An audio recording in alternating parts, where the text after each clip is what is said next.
তিনতলা থেকে যে রড তোমার চেঞ্জ হয়েছে এটা খেয়াল আছে তোমার?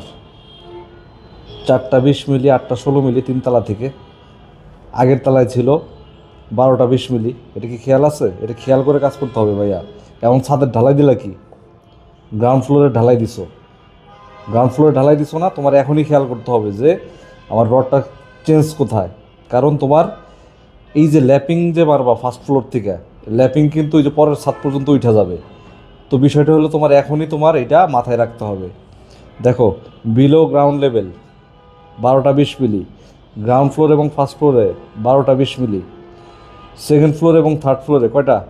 4টা 20 মিলি, 8টা 16 মিলি, এবং ফোর্থ ফ্লোরে যায় 12টা 16 মিলি। এই যে চেঞ্জেসগুলা তোমার একদম এখন গ্রাউন্ড ফ্লোরে ঢালাই দিছো না, এখন থেকে তোমার সিস্টেম করে যেতে হইব, কারণ এখানে ল্যাপিংয়ের বিষয় আছে। তুমি আন্দাজি করলে হবে না, এটা তো তোমার খেয়ালের ভিতরেই নেই, তাই না? ম্যাক্সিমাম আমি যে জায়গায় যাই, আমি ভিজিটে যাই, দেখি এই ভুলগুলো হয়। তো এই ভুল করা যাবে না, সাবধান কিন্তু।